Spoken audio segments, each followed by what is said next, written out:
Cobaan 1, 2. Cobaan.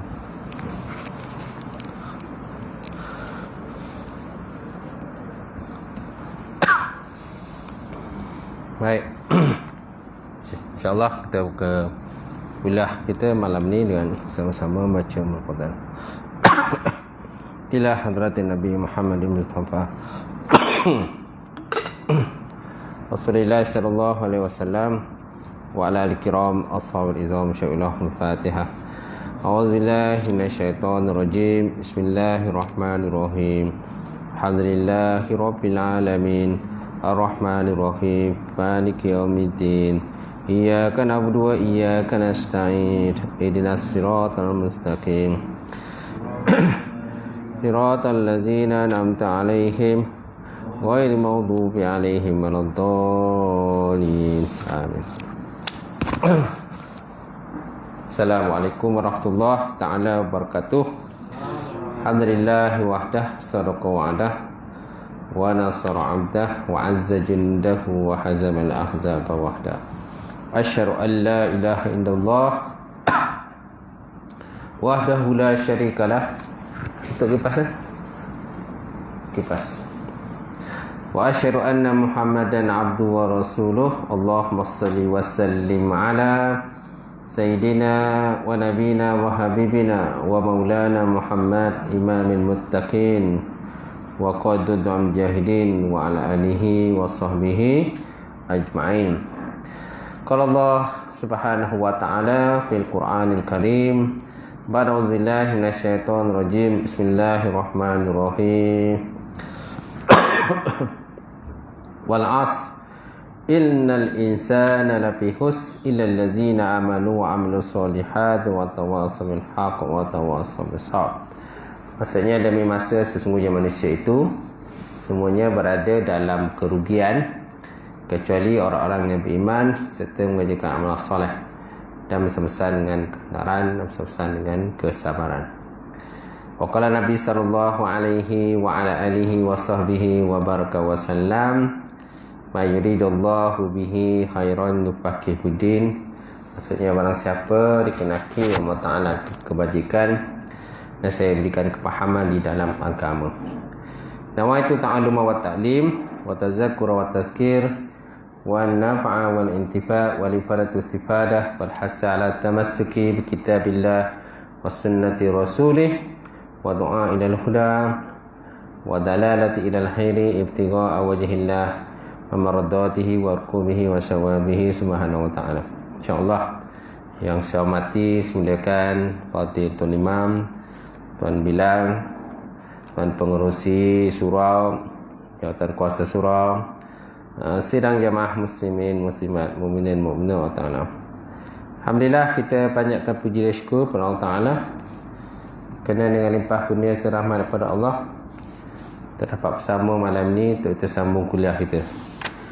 Semua kuliah kita ni yang terakhir ke sebelum Ramadan ke ada lagi? Ada sekali lagi ke?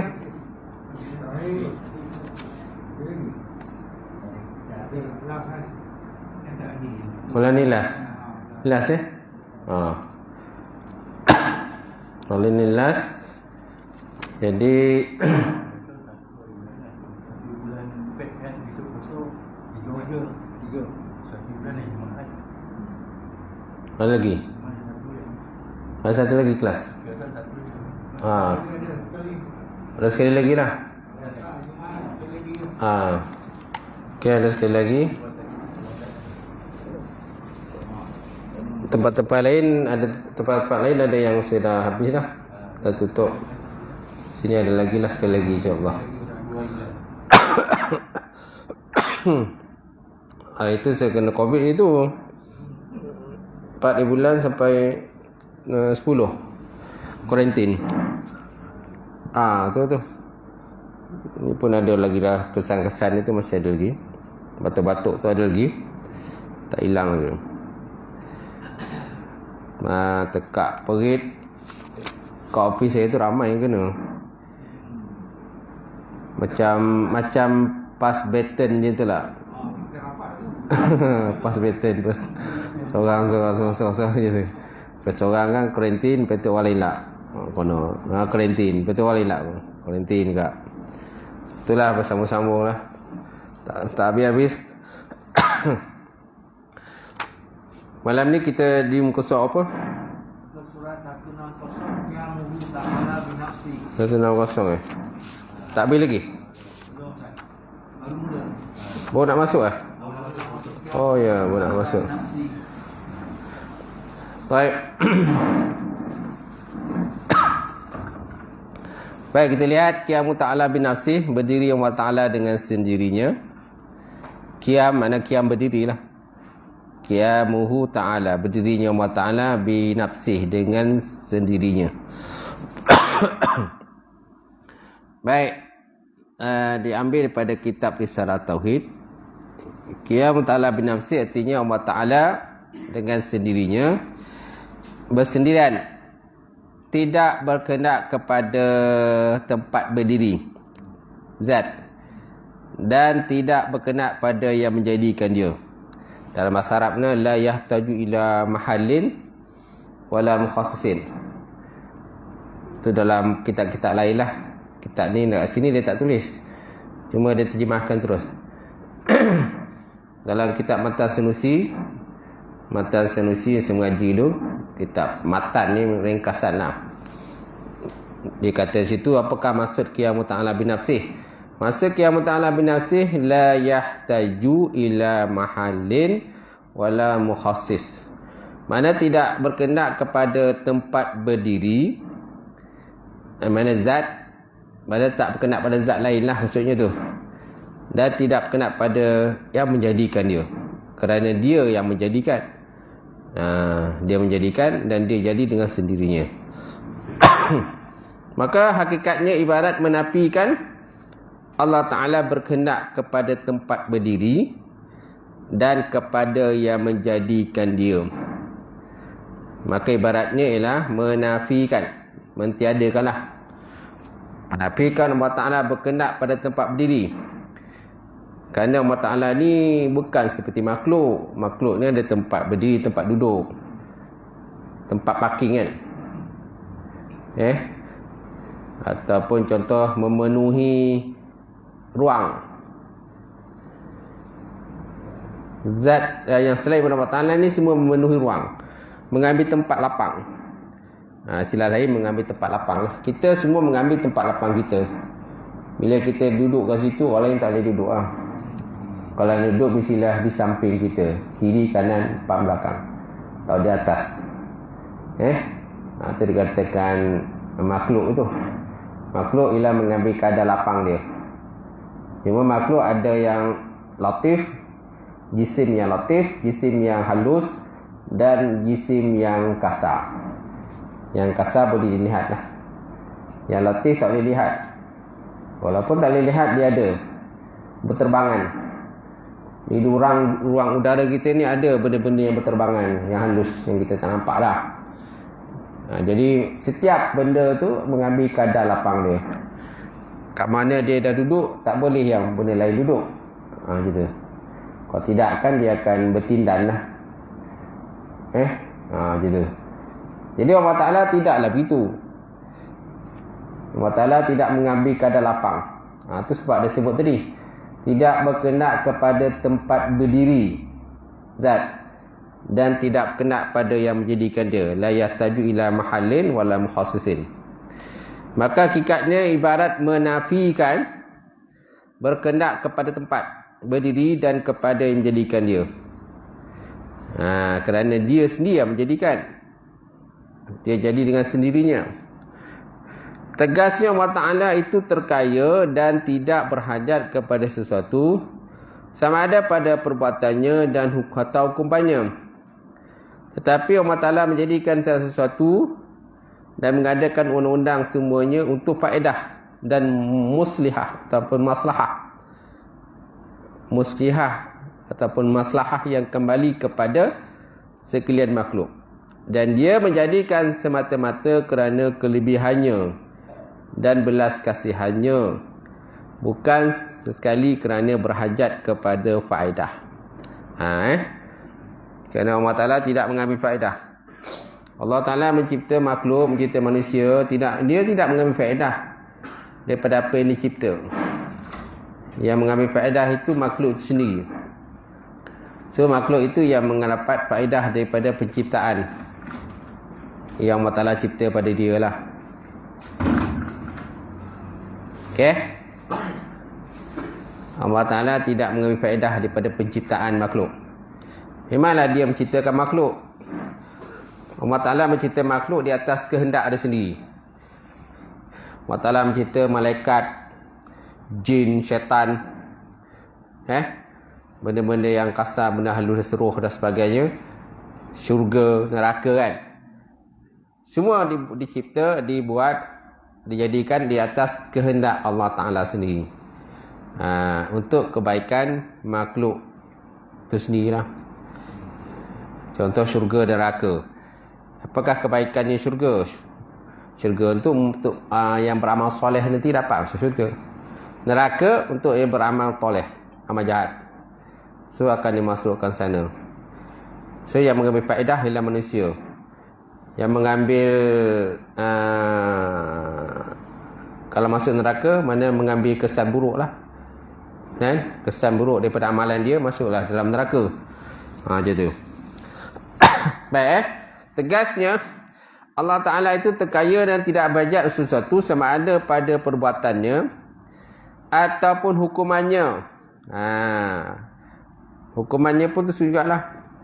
Kalau Allah Ta'ala menghukum manusia disebabkan amalan manusia dengan turunkan bala bencana, banjir ke, kan, puting beliung ke, gempa bumi ke kan, COVID ke dan sebagainya, semua-semualah. Itu kesannya tu kembali pada manusia sendirilah. Supaya manusia itu kembali kepada Allah. Sebab ada manusia, ada masa kita akan terlanjur, terbabas, kan, disebabkan oleh nafsu, syaitan dan sebagainya. Maka kita terbebaslah buat benda yang tak elok. Jadi Allah Ta'ala turunkan musibah, bala bencana sebagainya supaya manusia itu kembali semula kepada Allah. Untuk mengaku kesilapan dan juga kelemahan dia di atas apa yang telah dilakukan tadi kan, kerana mengikut nafsu syaitan dan sebagainya. Boleh? Tegasnya Allah Ta'ala itu terkaya dan tidak berhajat kepada satu sama ada pada perbuatannya Allah atau hukumannya, tetapi Allah Ta'ala menjadikan setiap sesuatu dan mengadakan undang-undang semuanya untuk faedah dan muslihah ataupun maslahah yang kembali kepada sekalian makhluk. Dan dia menjadikan semata-mata kerana kelebihannya dan belas kasihannya, bukan sesekali kerana berhajat kepada mengambil faedah daripada hukum hakam yang dikenakan. Contohnya Al-Quran ada hukum hakam kan, hudud kan, orang yang berzina maka naklah dirotan.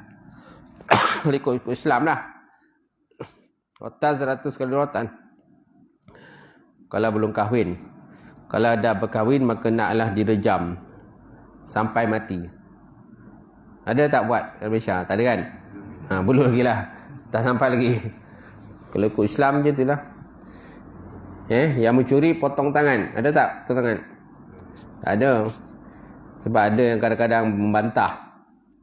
Bantah lah bila nak undang sana kau ke Islam, bantah. Dia kata zalim. Ni undang zalim. Allah Ta'ala zalim ke? Jadi kalau ada kata undang zalim, mana Allah Ta'ala yang zalim? Yang buat undang siapa? Allah. Dia lah yang gubal Quran. Dia buat Quran, dia turunkan Quran. Quran ditujukan untuk makhluk, kan? Untuk manusia melaksanakan hakam tadi, tapi tak laksanakan. So tak ada. Itu sebabnya orang mencuri akan ada sahaja, orang mencuri tak habis-habis. Sampai bila-bila pun tak habis. Orang berzina tu juga akan ada juga. Tak akan berterusan lah, akan ada orang berzina sampai bila-bila pun. Selagi tidak laksanakan hukum undang Allah Ta'ala, macam tu lah. And then jadi manfaat sebenarnya untuk manusia, bukan untuk Allah Ta'ala pun. Tapi bila laksanakan undang, banyak yang bantah. Banyak bantah. Dia kata zalim, melanggar hak asasi manusia. Biasalah je tu. Melanggar hak asasi manusia. Kalau orang bertukar jantina, dia kata, kenapa nak tegah orang bertukar jantina? Hak asasi manusia. Masing-masing ada hak bebas. Pulanglah ke dia nak tukar jantan ke, nak tukar betina. Nak otter sana, otter sini kan. Itulah. Macam tu. Baik. Jadi, maka Tuhan terkaya daripada mengambil faedah atas taatnya hamba. Dan tidak sesekali menjadikan mudarat ke atas hambanya. Hanya saja disuruh, diperintah, ditegah makhluk itu ialah bagi perkara yang kembali faedahnya kepada makhluk juga. Nampak? Semua faedah itu pada makhluk. Pulangan pada makhluk ni, bukannya kepada Allah. Sebagaimana firman Allah Ta'ala, man amila salihah fali nafsih wa man asaa fa 'alaiha wa ma rabbuka bizullamin lil 'abid. Sesiapa yang mengerjakan perbuatan yang baik akan berguna untuk diri sendiri. Sesiapa yang mengerjakan perbuatan jahat akan membahayakan diri sendiri. Fa 'alaiha wa ma rabbuka bizullamin lil 'abid. Dan Tuhan engkau tidak zalim kepada hamba-hambanya. Dia tak zalim kan. Dan besok, akhirat besok yang akan ditanya bukannya Allah, makhluk itu yang akan ditanya. Baik. Dan firman Allah Ta'ala lagi, in ahsantum ahsantum li anfusikum wa in asa'tum falaha. Kalau kamu membuat kebaikan adalah untuk diri kamu sendiri. Dan kalau kamu buat salah, balasannya untuk balasan diri, kebinasaan kamu sendirilah. So kebinasaan untuk kamu sendiri. Tapi yalah, kalau sesuatu kemungkaran berlaku, orang yang berkuasa wajiblah menegah. Kalau tak tegah nanti akan turun bala bencana, dia akan kena kepada semua. Bukan individu yang lakukan tu saja. Kan? Macam tu. Bukan individu tu saja, malah semua akan kena. Macam tu. Nabi kata, innallaha la yu'adzibul am bi amali khassah hatta yarawna munkaran baina zahrihim wa hum qadiruna ala ayyan kiruh fala yunkiruh azaballahu am bi amali khassah. Allah Ta'ala tidak menurunkan azab kepada kumpulan yang ramai disebabkan oleh amalan yang dilakukan oleh kumpulan yang sedikit, minoriti kan. Allah Ta'ala tak turunkan azab pada majoriti, kumpulan ramai, disebabkan amalan yang dilakukan oleh kumpulan yang minoriti. Sehinggalah apabila kumpulan minoriti itu melakukan sesuatu kejahatan kemungkaran, sedangkan kumpulan majoriti boleh menegah. Wahum qadiruna ala ayyun kiruh. Padahal mereka mampu untuk nak tegah, nak cegah, tapi tak nak. Dia diam masing-masing. Kan? Hak dia lah. Apa penting nak jaga tepi kain orang. Itulah biasa kan, istilah kan. Apa nak penting, biarlah jaga kain dia, kain kita. Apa lah, bising-bising. Ni pun tak betul juga konsep macam tu. Jadi kalau dalam konteks macam tu kita mampu tegur tapi tak nak tegur, bila Allah Ta'ala menurunkan azab, dia akan kena kepada semua lah. Bukan saja kumpulan minoriti yang buat itu, yang sikit, tapi semua akan kena. Macam tu. Itu pentingnya konsep tegur menegur. Ini bukan masalah jaga tepi kain orang, tak ada. Sebab kalau kita tak cegahkan, dia akan kena semua. Memanglah Allah Ta'ala kalau nak takdirkan berlaku juga. Macam mana Ustaz? Kata.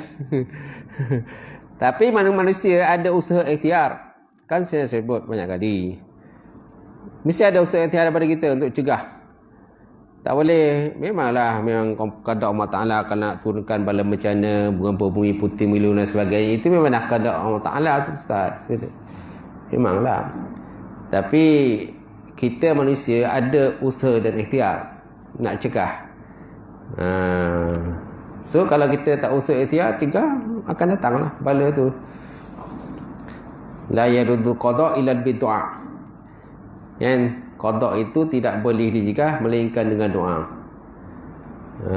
La yaruddul umri illa birra.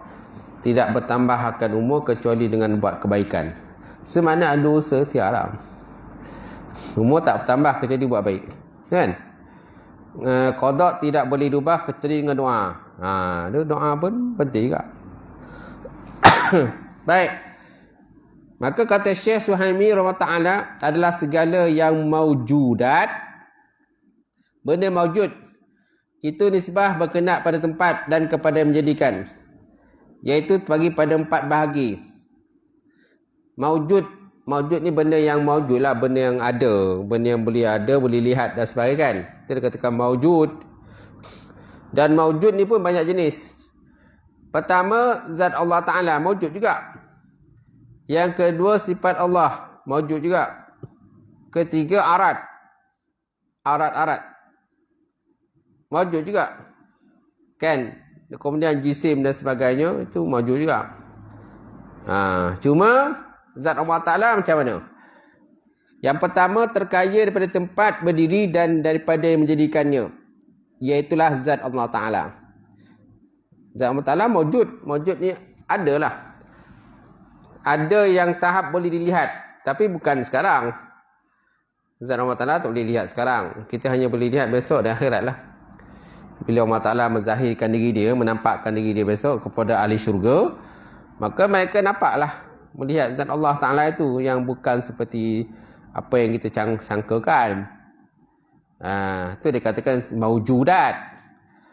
Dia paling atas maujudat, paling bawah makdumat. Makdumat ni tiada lah. Antara maujudat dengan makdumat, iaitulah haliyah. Haliyah antara ada dengan tiada. Haliyah. Kemudian di antara haliyah dengan makdumat, itu namanya amrun iktibari. Amrun iktibari. Nak dengar kan? Amrun iktibari maknanya benda ada pada zihin, tiada pada kenyataan. Ada pada zihin, ada pada minda, tapi tak ada pada kenyataan dia. Pada kharij tak ada. Pada zihin ada. Kharij ni dalaman ada. Pada minda kita ada. Tapi pada luaran tak ada. Contoh bulat yang ada pada bola. Contoh bulat yang ada pada bola termasuk dalam perkara yang amrul itibari lah. Gitu. Macam mana dia kata amrul itibari pada bola? Kita kata bola tu bulat. Mana bola bulat? Cuba pegang. Bila kita pegang, dia sepegang ni bola lah ni. Bulat. Mana bulat? Yang kamu pegang tu kulit. Campuran dia. Campuran getah dengan kulit. Tapi bulat tu ada tak? Ada. Ada tak bulat tu segi minda kita? Ada bulat. Habis mana dia bulat? Dia bulat, peganglah bola tu. Bila kita pegang, ini bukan bulat. Ini getah. Campuran getah dengan plastik, apa benda tak kan. Campuran dia, maka jadilah bola. Boleh? Itulah dikatakan sebagai amrul itibari. Kan? 4 segi. 4 segi yang ada pada meja. Kita nampak, meja ni 4 segi lah. Meja ni apa bentuk dia tuan? 4 segi. 4 segi sama kan? Dia ada 4 segi. Tepat, 4 segi sama. Ni 4 segi sama lah. Mana 4 segi? Cuba tunjukkan 4 segi tu. Kita pun tunjuklah 4 segi yang ni. Ni 4 segi. Ini sejadah. Sejadah yang tuan pegang tu sejadah. Kita peganglah papan. Ni papan dia. Ni bukan 4 segi. Tapi ada tak 4 segi? Ada. Mana segi minda kita ada benda tu. Ada kan segi minda 4 segi? Nampak zahiriat kan? Tapi bila itu pegang, itu bukan 4 segi, itu papan. Itu besi kan, itu. Itu dia katakan amrul intibari. Semaknanya setiap sesuatu tu yang paling atas maujudat.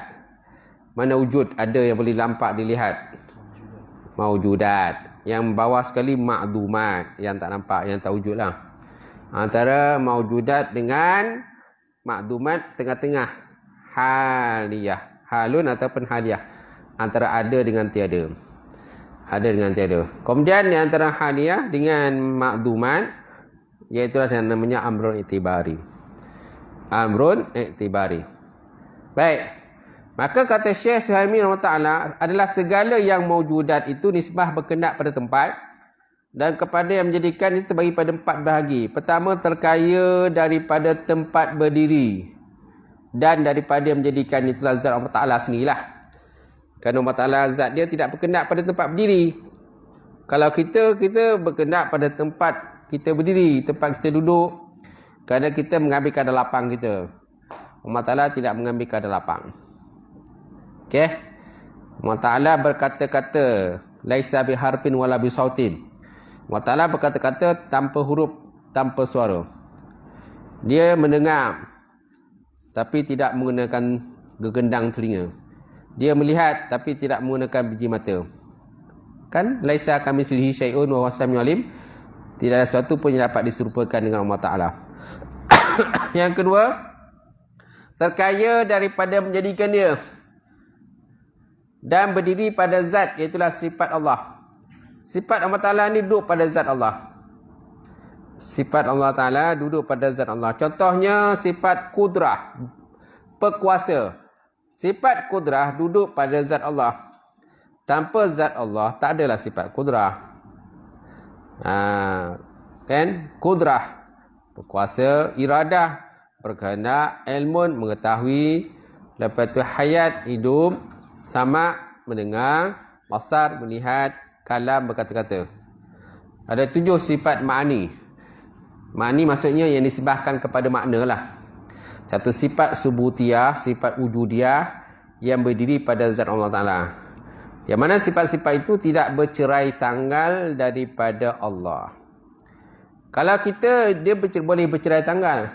Contoh sifat yang ada pada kita ialah sifat melihat. Sifat melihat yang ada pada kita boleh bercerai tanggal daripada kita. Allah Ta'ala boleh menjadikan kita tak boleh melihat sampai ada tahap nanti. Dan kita lahir pun asalnya memang kita tak boleh melihat. Ada tak bayi tiba-tiba lahir boleh melihat? Tak ada. Memang tak boleh lihat lagi. Contoh nagah bayi tu, dia tak boleh lihat. Dia akan makan masa tertentu, maka lama kelamaan kita agah tu dia nampaklah dia. Kita nampaklah kita. Kita senyum, dia pun senyum lah. Kalau bayi berlahir, kita tersenyum pun dia tak senyum. Sebab dia tak boleh lihat. Tak nampak lagi. Okay. Dan satu tahap nanti kita akan kembali menjadi gabun balik. Jadi gabun semula. Kenapa sifat melihat pada kita ni boleh bercerai tanggal daripada diri kita. Okay. Ketiga, sifat kudrah, sifat kuasa pun boleh bercerai tanggal daripada kita. Kerana kita lahir-lahir pun kita masih lagi tak mampu nak buat apa-apa kan. Hanya mengharapkan pada ibu lah. Nak menetek, nak menyusu, berak, kencing semua diuruskan oleh ibu. Kemudian lama kelamaan kita pun besar daripada zaman kanak-kanak, lepas tu remaja, lepas tu dewasa kan. Jadi kita dah ada kekuatan lah. Boleh uruskan diri sendiri kan. Sampai tu tahap besok kita tak boleh nak uruskan diri sendiri. Orang lain pula kena uruskan kita.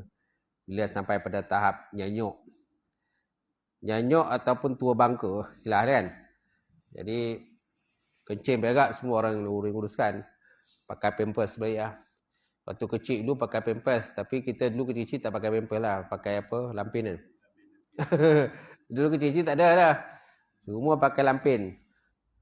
Pampers ni kemudian ada. Kemudian tak tahu bila start pampers. Dan akan datang pakai pampers balik lah. Bila tua bangka. Kita tengok orang tua-tua tu kan. Berak, kencing, tempat tidur. Situlah. Kalau tak ada yang menguruskan. Habis lah macam tu. Tidurlah dengan berak-berak sekali, kencing-kencing sekali. Kalau tak ada yang cebok kan. Sebabnya kalau boleh kita janganlah ditakdirkan hidup sampai kepada tua bangka. Bila kita hidup dalam keadaan sampai tua bangka, dia boleh menyusahkan anak-anak balik. Kalau anak jenis yang sabar, okey lah.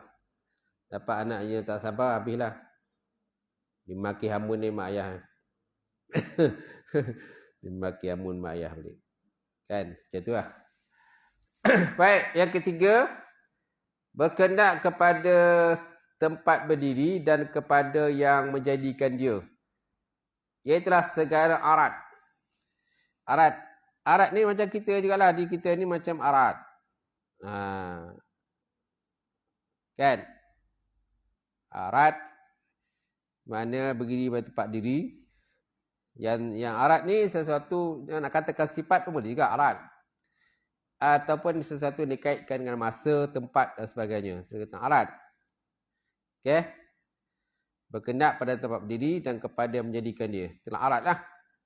Kemudian yang keempat, terkaya kepada zat tempat berdiri tetapi berkendak pada menjadikan dia itulah jisim. Jisim. Okey. Jisim dengan arat berbeza. Jisim batang tubuh. Arat ini ialah sifat-sifat yang ada pada batang tubuh tu. Contohnya cantik, lawa, gagah, perkasa kan. Kan? Gagah, lepas tu petah berkata-kata. Kita kata arat lah. Mana sifat-sifat yang duduk pada jisim itu arat. Contohnya dinding. Dinding berwarna putih. Lansir berwarna biru. Biru tu adalah arat. Biru tu ialah warna yang duduk pada lansir itulah. Putih itu ialah warna yang duduk pada dinding. Putih tu tak akan wujud kalau tak ada dinding. Mesti ada dinding baru ada putih dulu. Itu juga dengan biru. Biru mesti ada benang dulu. Lansir. Kerana asalnya lansir itu bukannya biru. Jika ikut warna semula jadi dia asal tu lah. Lepas tu maka dicelupkan dalam celupan dia. Maka jadilah berwarna biru. Itu kan. Corak-corak kan jadi biru. Warna biru tu dia katakan arat. Arat yang duduk pada jisim. Macam tu. Yang ketiga tadi, berkendak pada tempat berdiri dan kepada yang menjadikan dia, itulah arat. Yang keempat, terkaya daripada zat tempat berdiri tetapi berkendak kepada menjadikan dia. Tetapi berkendak kepada menjadikan dia. Itulah jisim. Mana jisim ni ada mencipta, itulah Allah Ta'ala. Kalau Allah Ta'ala tak jadikan jisim tu, maka dia tak adalah. Tak wujudlah dia. Kerana setiap benda yang ada dunia ni, macam tadi lah. Dia sama ada maujudat, sampai pada tahap wujud, ataupun dalam tahap makdum, tidak wujud. Makdum ni tak wujud lah. Makdum. Tetapi dalam pengetahuan Allah Ta'ala, dia tak wujud. Kemudian antara makdum dengan makdum, mawjud, itulah halun.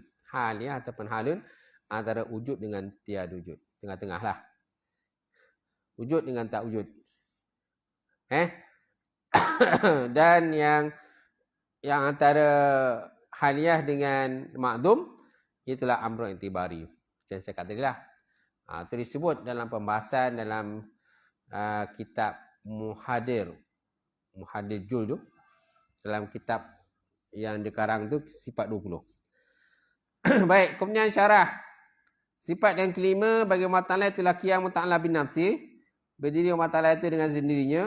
Dengan kata lain, Allah Ta'ala tidak berhajat pada tempat berdiri. Dan tidak berkendak kepada yang menjadikan dia. Kerana dia yang menjadikan. Kan? Kerana dia yang menjadikan. Dan dia tiada yang menjadikan. Kalau Allah Ta'ala itu ada yang menjadikan dia, siapa pula yang menjadikan Tuhan itu? Kan? Contoh Allah Ta'ala dicipta oleh Tuhan A. So, siapa yang mencipta Tuhan A itu? Sudah tentu Tuhan B pula. Habis siapa yang mencipta Tuhan B? Itulah Tuhan C pula. Kan? Dia akan mata rantai bersama-sambung lah. So, Allah Ta'ala tidak begitu. Sebab dia jadi dengan sendirinya. Tiada yang menciptakan dia. Okay? Dan tidak ada alam yang lain. Tak ada alam lain. Dan ada Tuhan yang lain pula. Tak ada. Alam ni yang satu je. Ni yang satu je alam. Tak ada alam lain lah. Bukan mana ada alam kedua pula. Alam kedua tu pula ada Tuhan lain pula. Tuhan B pula. Kan? Alam kita ni Tuhan A. Alam nombor 2 so alam Tuhan B pula. Alam nombor 3 Tuhan C pula. Tak ada. Kan? Semua yang ada di alam ni satu Tuhan saja. Itulah Allah Ta'ala. Walaupun ada alam ruh lah, alam kata malakut lah, alam jabarut lah, apa macam-macam alam tu. Tapi Tuhannya ialah tetap satu je Allah. Tidak ada Tuhan yang lain. Bukan makna bila ada alam lain tu, alam jabarut ke alam malakut, ada Tuhan lain pula. Lain pula Tuhannya. Tak ada. Tuhan sama juga. Allah. Kerana Allah Ta'ala dia tidak bersekutu. Allah Ta'ala Maha Suci daripada bersekutu. Tapi manusia menjadikan manusia ni bersekutu. Menyembah patung berhala. Sebelum masyarakat Arab menyembah patung berhala, asalnya mereka itu menyembah Allah Ta'ala. Mengamalkan ajaran Nabi Ibrahim dan juga Nabi Allah Ismail alaihissalam. Atau sebabnya ketika Nabi dilantik, dilahirkan, kan orang Arab jahiliyah ni mereka itu masih mengamalkan tawaf lagi.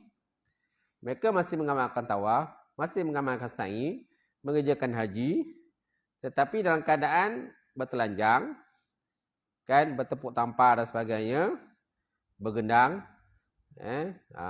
Kemudian adanya berhala-berhala di Kaabah.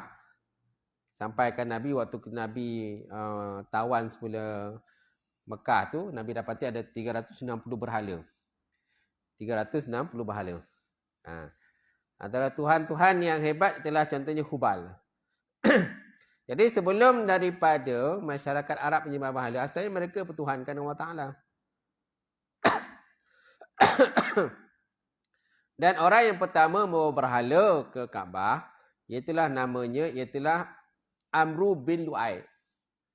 Amru bin Lu'ay ni, dia ni kepala suku kepada suku Al-Khaza'ah. Sebelum daripada suku Al-Hararah memerintah Mekah, kan, Mekah dikuasai oleh suku Jurhum. Suku Jurhum ni, mereka ni mengamalkan pada ajaran Nabi Ibrahim AS. Tetapi mereka kalah dalam peperangan melawan suku Khaza'ah. Kemudian suku Arha memerintah Mekah. Asalnya di Kaabah masa tu tak ada patung berhala pun. Ketua suku Khaza'ah namanya Amru bin Lu'ay. Amru bin Lu'ay ni, dia ni asalnya seorang yang taat kepada Allah Ta'ala.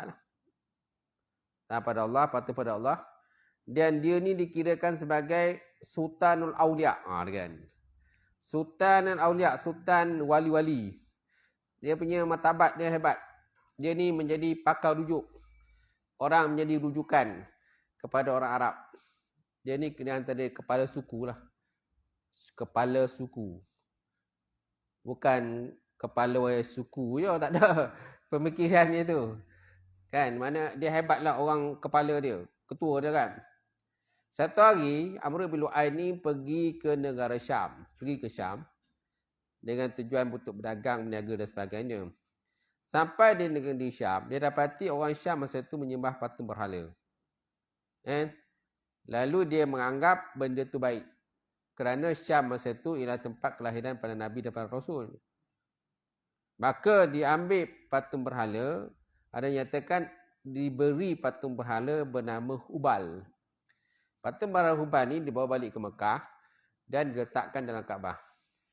Dan kemudian Amru bin Lu'ay mengajak orang-orang Arab menyembah Hubal. Menyembah Hubal. Orang Arab ni pula dia punya bangang ya. Mudah terpengaruh. Mudah terpengaruh. Ialah maklumlah Amru bin Lu'ay ni dia ni merupakan tokoh. Tokoh hebat lah. Ataupun mufti besar. Sila katakan. Bila mufti kata, ni sembah. Ikutlah sembah. Ikut je tu. Apa yang dia kata Amru bin Lu'ay, ikut je. Ikutlah. Maka akhirnya mereka pun sembah. Kemudian ada riwayat mengatakan bahawa Amru bin Lu'ay ni, dia ni boleh melihat jin. Satu hari jin memerintahkan dia menggali satu kawasan di kawasan Mekah. Kat situ terdapatnya beberapa berhala yang pernah disembah oleh kaum Nabi Nuh AS. seperti yakut, suwa, yarus dan sebagainya kan. Ada beberapa bahala itu. Maka dia gali kat situ memang ada bahala itu. Dan bahala itu dikeluarkan. Mana-mana orang Arab yang datang mengerjakan Mekah pada masa itu, maka dibagi patung itu kepada mereka bawa balik. Jadi akhir kelamaannya patung banyak. Daripada sikit patung jadi bertambah-tambah patung lah. Mereka buat ukir-ukir patung dan sebagainya. Dan akhirnya mereka sembah, puja dan sebagainya. Dalam kelamaan banyaklah patung tu. Artinya pada Nabi, ketika Nabi dalam Suluhul Hudaybiyah tu, Nabi tawan semula Mekah. Kan? Setelah 23 tahun. Kan? Maka dapati 360 berhala. Di keliling Kaabah masa tu. Yang disembah oleh Arab. Mereka masih lagi mengamalkan ajaran Nabi Ibrahim. Tapi ajaran tu dia bercampur aduk lah. Mereka menjalankan haji, tawaf Kaabah. Tapi tawaf Kaabah keadaan telanjang. Kan? Mereka juga memberikan kalau ada hasil tanaman mereka peruntukkan separuh untuk Allah dan separuh untuk berhala. Hasil tanaman mereka, makanan, minuman dan sebagainya, mana-mana hasil-hasil itu mereka peruntukkan satu bahagian untuk Allah, untuk Kaabah, satu bahagian lagi untuk berhala mereka.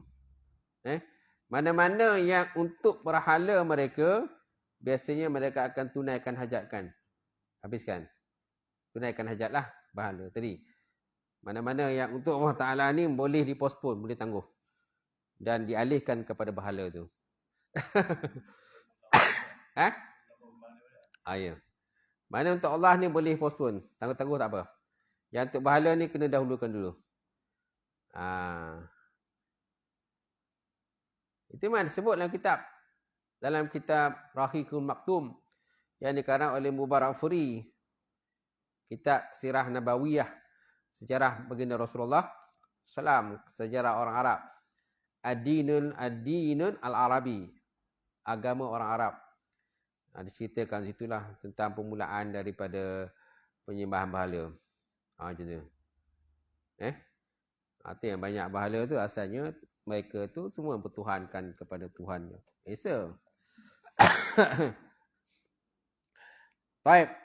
Jadi sifat yang kelima bagi Allah Ta'ala tu qiyamu ta'ala bin nafsi, berdiri Allah Ta'ala dengan sendirinya.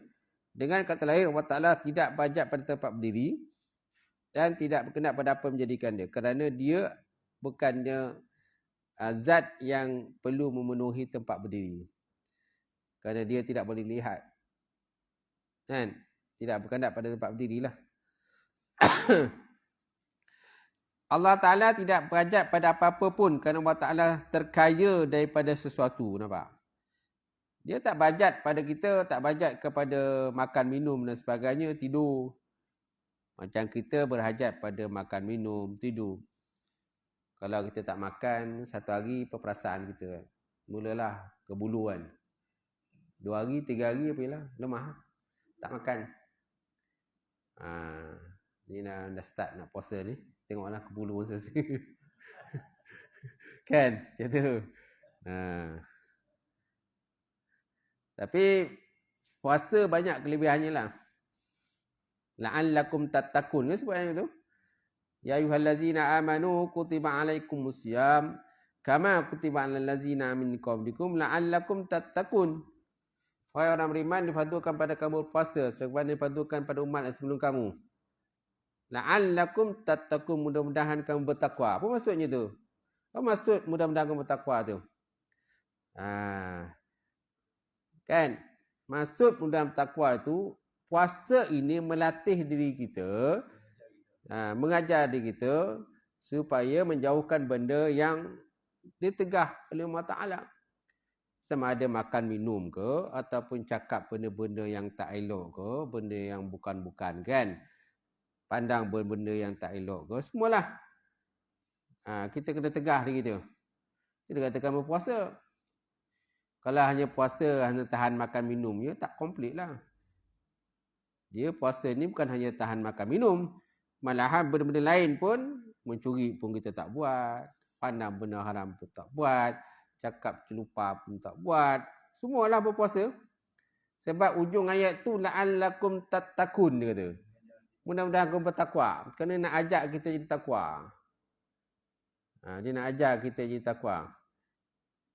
Kau tak akan jadilah la'allakum tattaqun tu. Hanya sekadar tahan makan minum je lah. Tahan makan minum pun ramai boleh tahan makan minum. Yang tak puasa langsung pun ramai juga. Tengoklah nanti kalau Ramadan, tengoklah. Bila orang tak malu dia tak ada perasaan apa-apa. Orang puasa ke tak puasa sama bagi dia. Dia tak ada perasaan malu. Dia akan, kalau kedai Melayu tutup, dia pergi kedai Cina.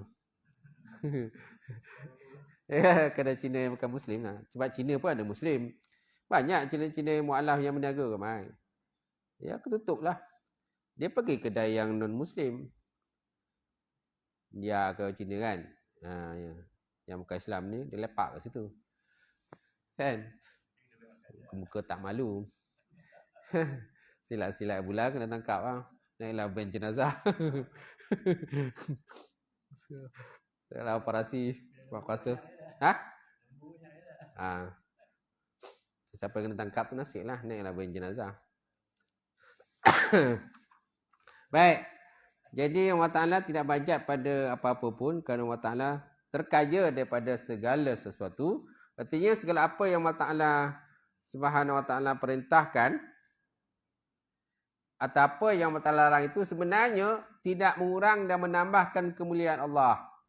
Kerana dia sendiri yang mulia. Kerana Allah Ta'ala ini mempunyai sifat kamalat, kesempurnaan. Maknanya kalau manusia itu tak taat pun tak akan mengurangkan derajat Allah. Kalau manusia taat pun tak menambahkan kemuliaan Allah pun. Sebab Allah Ta'ala sendiri pun dah mulia. Segala peraturan yang Allah Ta'ala tetapkan itu adalah untuk keselamatan dan kebahagiaan manusia itu sendiri. Nampak? Semua untuk kebaikan manusia. Undang-undang Islam Allah Ta'ala buat. Kan? Perintah solat, perintah berpuasa, perintah zakat, haji kan? Perintah membaca Quran. Baca Quran. Kita dah standby nak Ramadan ni, dah siap lah. Standby nak baca Quran. Dah boleh start lah kan. Lepas tu kita buat halakah lah. Buat tadarus kan. Kumpulan-kumpulan tadarus. Dah siap lah standby kan. Siap nama semua kan. Lepas tu Mori. Malam ni siapa bawa? Siap nama lah. Malam pertama, malam kedua, malam ketiga, malam 30. Dah siap list. Siapa nak apa? Bawa juadah Mori kan. Buatlah giliran dia. Dia tak adalah orang tu je dapat pahala. Orang lain pun nak pahala. Kan macam tu. Gele-gele lah.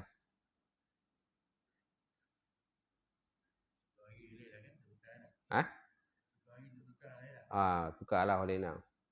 Ada orang lantik catering pun ada. Tapi tukar-tukarlah jangan catering tu je. 10 hari ni catering lain. Kerana lain-lain pula. Tukar-tukar selera. Apa? Itu. Baik. Itu juga setiap apa yang Allah Ta'ala jadikan itu ada hikmah. Dan hikmahnya setiap kejadian itu adalah untuk manusia juga. Bukan untuk Allah Ta'ala. Bukan kasih sayang dan rahmat Allah Ta'ala itu pada hamba-hambanya. Begitu juga kasih sayang dan rahmat Allah Ta'ala pada hamba-hambanya. Allah SWT menurunkan peraturan dan undang-undang agar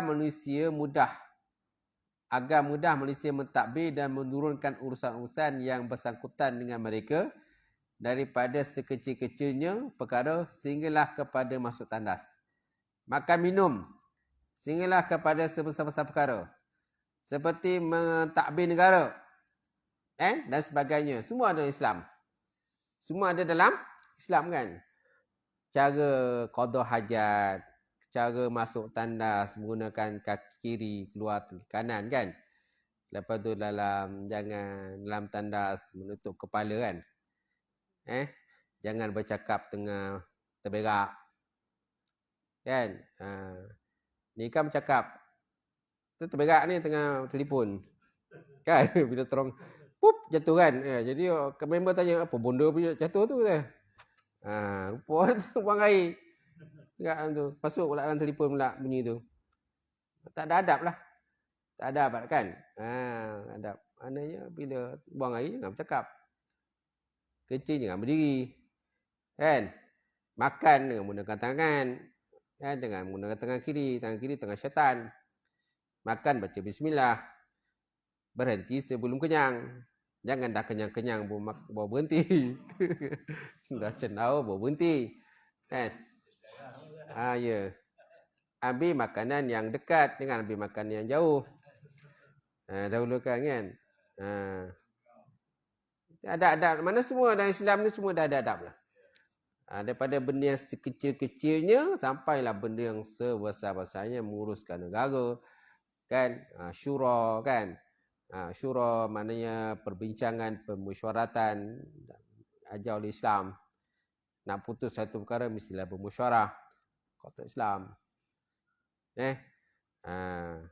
Kemudian ati Allah wa ati Rasul, taat pada Allah dan juga taat Rasul, dan ulil amri, pemimpin kamu yang kemudian lantik, taatlah.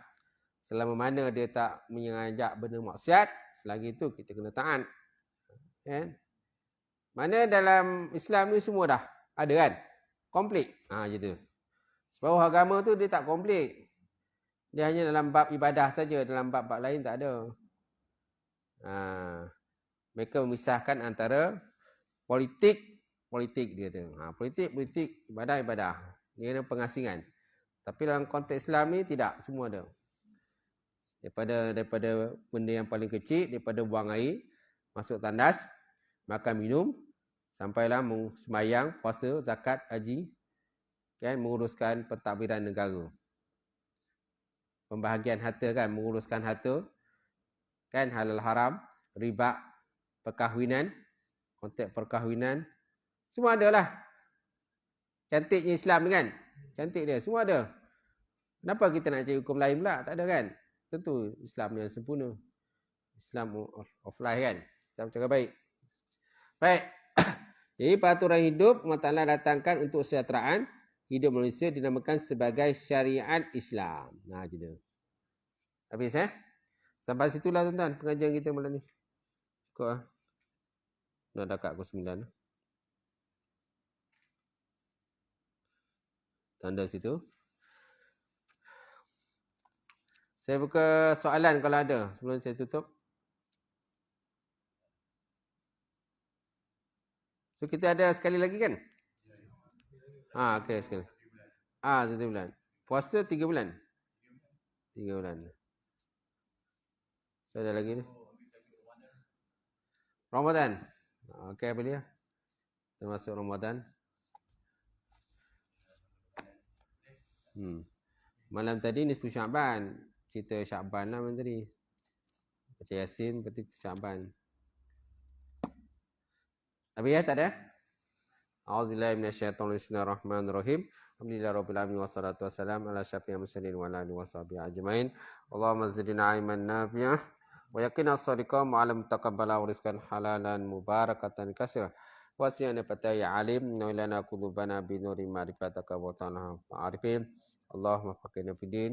Allahumma faqihna fid din. Allahumma ja'al hadza jam'al marhuma wa tafarruqana min ba'di tafarruqan ma'suma. Rabbana aftah bainana wa baina qaumina bil haqq wa antal fatihim. Allahumma barik lana fi Rajab wa Sya'ban wa balighna Ramadan ya arhamar rahimin. Rabbana atina fid dunya hasanah wa fil akhirati hasanah wa qina azabannar. Subhana rabbika rabbil izzati amma yasifun wa salamun alal mursalin. Alhamdulillahi rabbil alamin. Qabalallahu minkum.